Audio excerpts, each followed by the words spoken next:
Oke teman-teman, kita lanjut lagi ya. Tadi sekilas tentang baby king cobra ya teman-teman ya. Nih koleksinya Kang Kus Dera yang mengoleksi tidak cuma hanya binatang berbisa, penom, tapi juga dia mengkoleksi binatang yang sangat unik dan menarik teman-teman buat kita bahas juga teman-teman nih. Karena memang jarang sekali di lingkungan kita ada ular yang motifnya seperti ini teman-teman. Dan saya juga udah beberapa lama mengenal ular, tapi baru kali ini ngeliat ular yang motifnya seperti ular luar negeri teman-teman.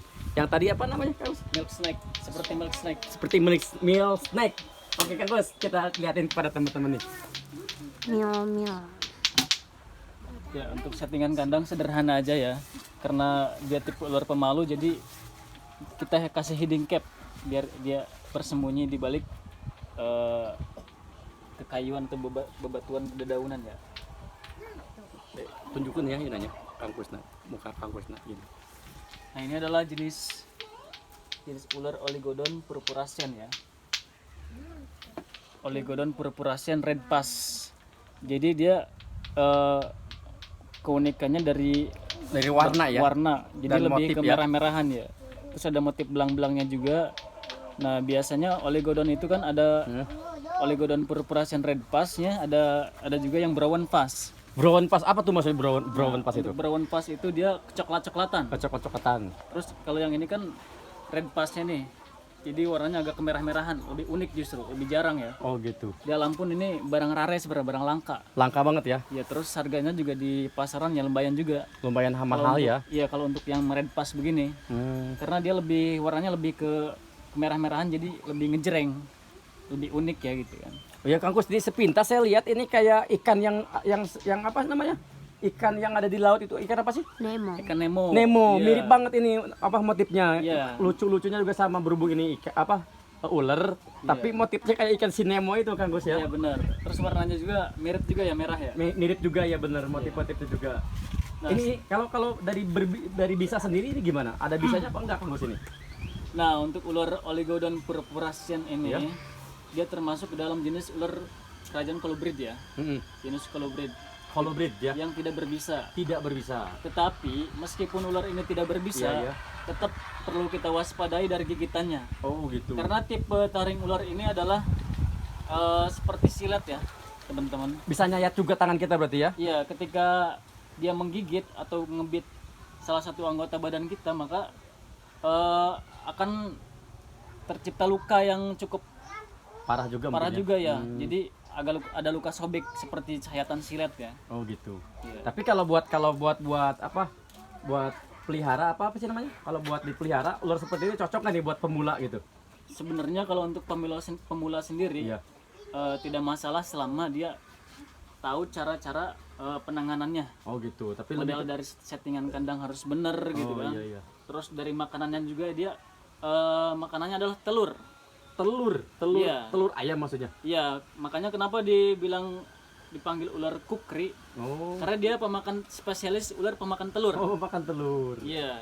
Ini kalau di alam maksudnya dia telur apa? Telur burung apa gimana kan yang dimakan dia? Pokoknya semua jenis telur ya. Semua jenis telur di alam dia makan, bahkan ketika ada ular ini, maka ular penom telurnya akan dimakan sama dia. Oh Jadi gitu. menyeimbangkan ekosistem. Oh, gitu. Ada rantai makanan juga di situ kan. Dari jenis di kita nih. Apa ini aja jenis apa? Apa namanya tadi bilang Kang Gus ini? Ini Oligodon purpurascens ya. Oligodon purpurascens ya. Selain dari ini gitu motifnya ada yang lain apa enggak? Perbedaan samanya yang lainnya. Oligodon itu diantaranya itu yang kita ketahui ya di Indonesia sendiri, terutama di Jawa Barat, Iya. di Bogor yang pernah kita temuin, yaitu Oligodon octolineatus yang strip Putih itu. merah. Oh merah. Ya, sama ada garis silvernya gitu kan. Oh gitu ya ya. Terus ada juga Oligodon yang namanya Oligodon apa namanya? Yang kayak weling itu. Purpurascens yang ini kan. Oligodon octolineatus yang strip, terus strip, ya. Oligodon purpurascens yang ada belang-belangnya kayak gini, ada yang merah, terus ada yang coklatnya juga. Oh gitu. Terus ada juga Oligodon Oligodon gunung. Yang mana tuh Oligodon gunung? Jadi yang ada bintik-bintiknya. Oh ada totol-totol gitu Iya, ya. warnanya ke coklat-coklatan, keungu-unguan, tapi dia ada bintik-bintiknya. Ini kalau di alam, kalau kita pelihara nih, kalau di alam umpamanya ya yang ditemukan itu maksimalnya sebesar apa dan panjangnya sampai berapa meter Kang Gus nih? Kalau di alam gitu. Kalau misalnya yang paling gedenya gimana? Yang paling maksimalnya? Kalau untuk ukuran ini sendiri, yang pernah kita dapat di alam itu kemarinan kita pernah dapat yang ukuran jumboan ya. Jumbo. Ya ukurannya sekitar kurang lebih setengah meter lah. Setengah meter, 50 cm lebih mungkin kurang lebih ya. Karena ular ini sendiri kan nggak begitu jumbo banget gitu kan. Apa namanya, ukurannya nggak begitu seperti ular yang lain gitu kan. Nah ini kira-kira kalau penyebarannya nih, apa cuma di daerah Jawa aja, apa memang ada di Sumatera atau gimana gitu? Ada apa gimana? Sebenarnya untuk jenis ular oligodon ini sendiri hampir di setiap daerah itu ada. Setiap daerah? Iya, cuman kan tergantung lokalitinya gitu. Oh gitu. Jadi motifnya juga berbeda-beda. Berbeda motifnya. Iya. Tapi kalau motif seperti ini hanya ditemukan di daerah Jawa Barat mungkin ya? Iya, di Jawa Barat. Apa di Jawa ya? Di Jawa. Pulau Jawa. Pulau Jawa. Oh yang motif kayak gini seperti ini hanya ditemukan di Pulau Jawa. Pulau Jawa kebanyakan ya? Oh gitu. Oh berarti selebihnya motif lebih dari yang seperti apa yang lebih dari ini masih ada gitu ya? Masih ada, bahkan lumayan banyak juga jenisnya. Cuman karena di Indonesia sendiri terutama di Pulau Jawa, Iya. jadi yang kita ketahui cuman 3 aja. 3 oh gitu. Ya, oligodon purpurascens, yang red pass sama yang brown pass. Itu kan ada ini juga, ada oligodon yang apa namanya yang mirip weling itu. Itu mah likodon. Likodon ya, bukan oligodon. Beda Itu lagi, likodon ya. iya. Oh iya benar. Itu mah jenisnya jenis likodon. Likodon, beda lagi ya. Iya, kalau likodon sendiri kalau di kita ada likodon subsintus ya. Ada likodon apa namanya? Oligodon subsintus itu yang kayak mirip welang ya. Welang yang Ada hitam motif putih itu. Belang-belangnya itu. Terus ada juga ular cicak. Ular cicak juga ya. Iya. Itu masih satu keluarga apa gimana itu? Iya, itu sama likodon juga. Oh gitu. Tidak berbahaya ya.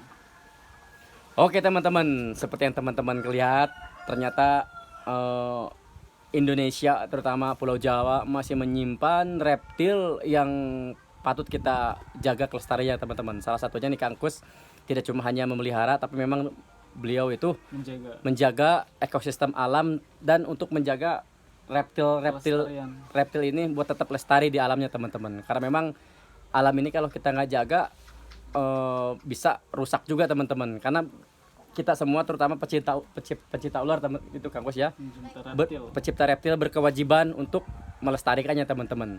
Nah, apa namanya Kang Kus ini nggak cuma pelihara ular ini teman-teman, masih banyak sebenarnya koleksi yang lain karena memang mungkin apa namanya dia itu seorang reptiler. Jadi untuk ngebahas sejenis ular dan reptil yang lain itu masih banyak teman-teman. Di antaranya dia punya kadal yang warnanya hijau teman-teman, kadal tapi warnanya hijau. Terus dia juga punya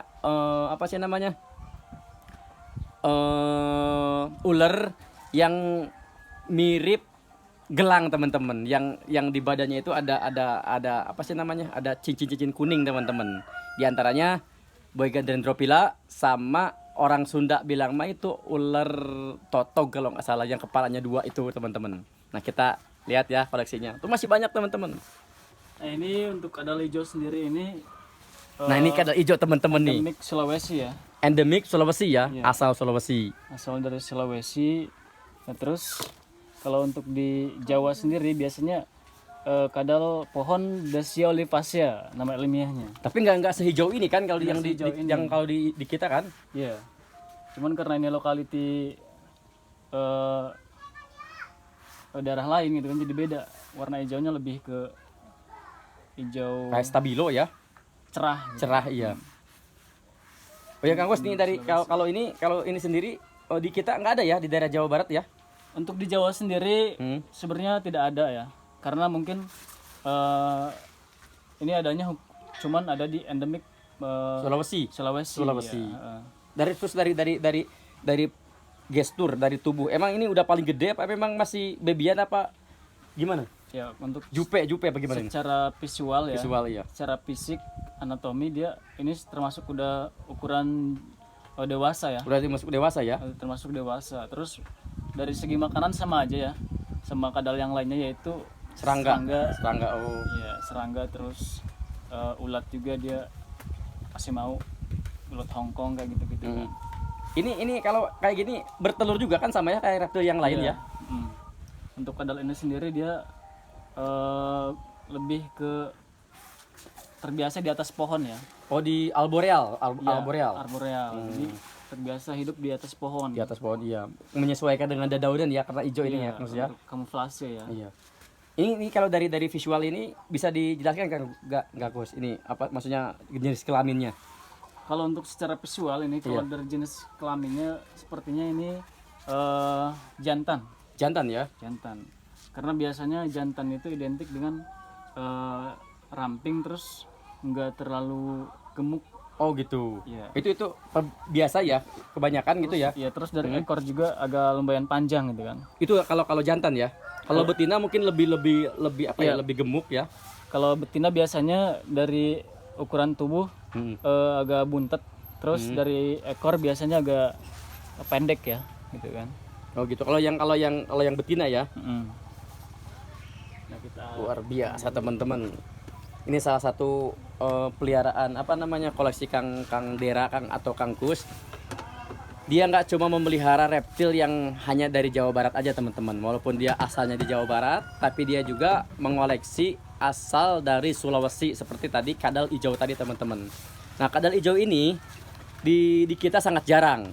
Jarang ditemukan karena memang nggak ada mungkin. Sekalipun ada itu pasti yang lepas teman-teman yang hasil orang gitu. Oke masih ada nih apa namanya koleksi yang lain teman-teman. Di antaranya ular yang sering diperankan oleh horor Susana teman-teman. Kita lihat ya ular apa itu yang sering diperankan sama Susana. Nah, oke teman-teman, sedikit penjelasan ya dari saya. Ini adalah ular Boiga dendrophylla atau biasa orang panggilnya itu ular Cinmas ya? cinmas atau Cincin cincin mas. Ya. Untuk di Jawa sendiri ular Boiga dendrophylla itu ada dua jenis, yaitu yang pertama yang warna kuning kemas-kemasan begini, ada juga yang cinper. Cincin perak itu ya, Perak yang perak itu, itu. Oh. Tapi masih sama dalam genus itu Boiga dendrophylla. Baik dari pila juga. Ya. Kalau jenis bisa nih, Kang Gus, kalau jenis bisa Kalau untuk jenis bisanya sendiri dia medium venom ya. medium venom. Iya, dalam arti dia berbisa menengah atau Berbisa berbisa menengah, sedang. Untuk efek bisanya sendiri yaitu bisa bengkak, terus meriang, Bisa ada demam juga ya. demam juga, tergantung imun tubuh seseorang. Hmm. Nah, adapun untuk kasus kematian sepertinya belum ada ya di Di Indonesia sendiri Indonesia ya. sendiri, terkecuali mungkin dulu pernah ada kasus kematian akibat Boika. Boiga melanota ya, Hmm. yang di Sumatera. Oh ya Kang Gus ini apa namanya? Penyebarannya kalau cinmas sama cinper itu di lokaliti Jawa ya. Bagaimana Kang Gus? Ya, untuk Boiga dendrophylla sendiri dia adanya khusus di daerah Pulau Jawa ya. Pulau Jawa iya. Nah, terus di Pulau Jawa sendiri termasuknya itu Jawa Tengah, Jawa Timur, dan Jawa Barat. Oh gitu. Ya, nah, untuk yang saya pegang ini adalah lokaliti Jawa Barat. Lokaliti Jawa Barat. Lokaliti Jawa Barat. Terus dia di alam juga, dia kan hewan termasuk hewan arboreal ya. Hmm. Jadi dia biasa hidup di atas pohon. Karena pemangsanya juga di atas Burung-burung pohon, ya, burung kecil ya. Terus bajing juga, Oh kayak ini juga apa namanya? Melata juga Iya. dia ini ya, kawan melata. bajing juga, terus tikus, Tikus. mamalia hewan yang kecil yang lain dia doyan. Hmm. Terus untuk makanannya sendiri juga bervariasi ya. Hmm. Karena hewan ini juga kanibal. Oh kanibal juga, Iya, kanibal kanibal. juga ini. Oh. Dalam arti dia memakan sesama jenis ular, termasuk ular pucuk. Termasuk ular pucuk. Apa Ular kalau tali sejenis picis juga. kalau sejenis ular bagi kalau misalnya apa namanya boiga juga dia makan? Bagaimana? Apa khusus ular yang lain gitu? Kalau untuk jenis boiga sendiri yang kita tahu di alam dia hanya memangsa ular kecil Soalnya dia berkoloni ya kalau Iya. kalau di ini ya di alam ya. ular kecil yang memang ukurannya lebih kecil daripada kecil dari- ukurannya iya. dia, termasuknya ular pucuk, ular tali picis, dan lain sebagainya. Nah, Terus iya terus Kang Gus. nah, untuk daerah penyebarannya sendiri dia biasanya di hutan itu kita biasa temukan di hutan bakau ya, Bukan hutan bakau. hutan bakau yang dekat Perairan gitu. perairan Oh. air payau, terus juga di pinggir-pinggir sungai ya biasanya, pinggir-pinggir sungai, terus biasanya di atas-atas pohon bambu atau yang lain sebagainya. Karena memang ciri khas ular yang arboreal itu dia memiliki postur tubuh yang sangat panjang ya. Iya. Buat pegangan dia ya. Iya, terus ular ini juga termasuknya ular nokturnal ya. Nokturnal. Jadi aktif dia di malam hari. aktifnya di malam hari. Oh gitu. Terus di siang hari dia terbiasa untuk beristirahat di atas pohon. Makanya kalau siang hari kayak terlihatnya dia pasif ya, Iya. diem banget gitu. Kalau malam dia ini ya aktivitas gitu ya. Aktif, ya, lincah, karena nokturnal ya, aktif di malam hari.